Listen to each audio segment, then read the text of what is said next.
வேலை பேரூர் கழகத்தின் சார்பில் என் வாக்குச்சாவடி வெற்றி வாக்குச்சாவடி முன்னெடுப்பில் தமிழக முதலமைச்சர் மு.க. ஸ்டாலின் அவருடைய ஆணைக்கிழங்க அதே போல கழகத்தினுடைய இளைஞரணி செயலாளர் அவருடைய வழிகாட்டுதல்படியும் மதுரை தெற்கு மாவட்ட கழகத்தினுடைய செயலாளர் மணிமாறன் அவர்களுடைய ஆணைக்கிழங்க இந்த கூட்டம் 4 ஆண்டு சாதனைகளை மக்களிடத்தில் எடுத்துக் கொள்வதற்காக போட்டிருக்கோம். இது வரைக்கும் என்னென்ன சாதனைகள் பண்ணிட்டோம்னா, பெண்களுக்கான மகளிர் உரிமை தொகை,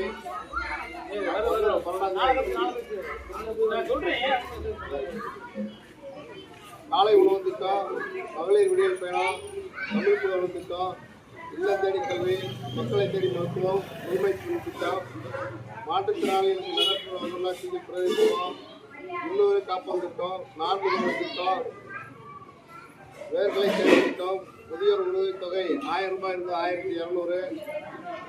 அழகாக ஆட்சி வந்த உடனே கொரோனா நிவாரணி 4000, முதல்வரின் பெண் குழந்தை பாதுகாப்பு திட்டம், முதல்வர் மருந்தகம், கலைஞர் உணவு இல்லம் மற்றும் கலைஞரின் கைவினை தொழிலாளர் திட்டம், ஊட்டச்சத்தை உறுதி செய்யும் திட்டம், திறன்மிகு வகுப்பறைகள் திட்டம், பேராசிரியர் அன்பழகன் பள்ளி மேம்பாட்டு திட்டம்,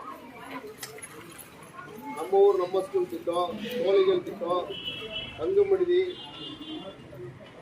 அத்துடன் முதல்வர் மு.க. ஸ்டாலின் முதல்நிலை விரிவான காப்பீடு திட்டம் போன்ற பல திட்டங்கள். அதேபோல் நமது பேரூராட்சியில் இதுவரை 100 கோடி ரூபாய்க்கு சாலை இல்லாதனால சாலைகள் சரி பண்ணியிருக்கிறோம். அது மாதிரி இப்போ தாய்மானவன் திட்டம் 70 வயசு 60 வயசு 65 வயசு மேலே வந்து ரேஷன் கடையில் போய் வாங்க முடியாதனால நாங்களே ரேஷன் கடைக்காரங்களே வீட்டுக்கு போடுறாங்க. மகளிர் உரிமை தொகை வராதவங்களுக்கு 12ஆம் தேதி உறுதியாக வந்துடும். வர நாளைக்கு 12ஆம் தேதி வந்துடும். அது மாதிரி தொடர்ந்து பெண்கள் படிச்சிருக்காங்க, ஸ்கூலில் படிக்கிறது, காலேஜ் போனால் மாதம் 1000 போகிறாரு. இதெல்லாம் எண்ணி தொடர்ந்து இந்த இருக்கு. பெண்கள்லாம் ஆதரவு தருவாங்க. கேட்டுக்கொள்ளு. நன்றி. உரைகளில் நன்றி. நிறைய திட்டங்கள் கொண்டு வருவார்.